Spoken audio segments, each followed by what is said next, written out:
बहुत समय पहले नेपाल सीमा के पास बसे एक छोटे से गांव में एक लड़की रहती थी जिसका नाम रूपा था।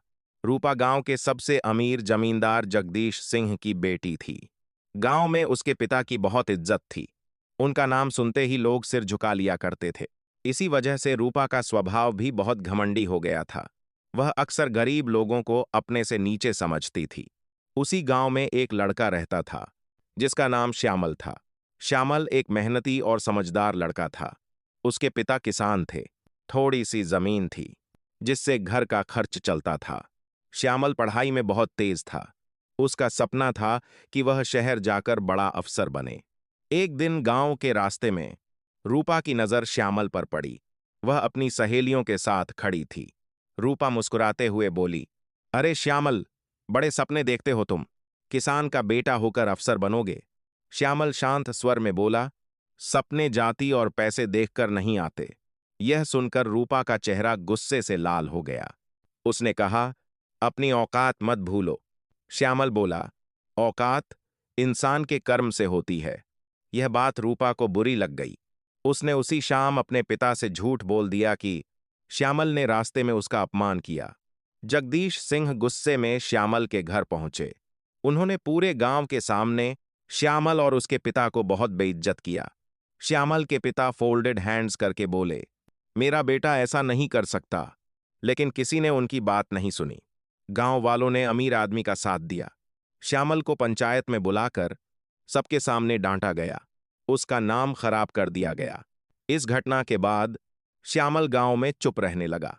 वह अपना रास्ता बदल देता अगर सामने रूपा दिख जाती। लेकिन रूपा का घमंड और बढ़ गया। वह हर दिन उसे ताने मारती। एक दिन हद हो गई। रूपा ने श्यामल की मां के बारे में बहुत बुरा बोल दिया। यह सुनकर श्यामल का धैर्य टूट गया। उसने गुस्से में कहा, बस अब और नहीं। रूपा ने फिर से रोने का नाटक किया।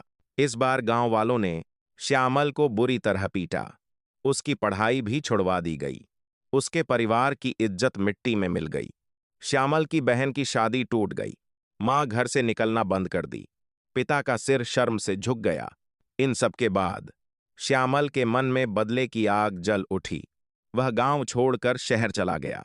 कई साल बीत गए। रूपा की शादी एक अमीर लेकिन उम्रदराज जमींदार से तय हुई। उसी दौरान एक नई सरकारी गाड़ी गांव में आकर रुकी। गाड़ी से एक अफसर उतरा। पूरा गांव हैरान रह गया। वह और कोई नहीं बल्कि श्यामल था। अब वह जिले का बड़ा अधिकारी बन चुका था। गांव वाले उसकी इज्जत से झुक गए। जगदीश सिंह के चेहरे का रंग उड़ गया।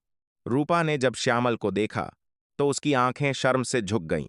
उसे अपनी पुरानी गलतियां याद आने लगीं। कुछ दिनों बाद गांव में जमीन घोटाले की जांच शुरू हुई।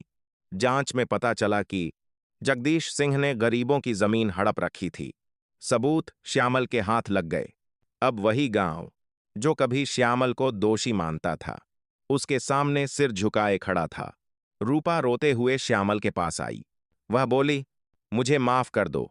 मेरी वजह से तुम्हारे परिवार ने बहुत कुछ सहा। श्यामल शांत होकर बोला, माफी से बीता हुआ समय वापस नहीं आता। उसकी आंखों में दर्द था लेकिन अब बदले से ज्यादा न्याय था। उसने कानून के अनुसार जगदीश सिंह को सजा दिलाई। गांव के गरीबों को उनकी जमीन वापस मिली। श्यामल का परिवार फिर से सम्मान के साथ जीने लगा और रूपा को अपनी गलतियों का एहसास पूरी जिंदगी सालता रहा।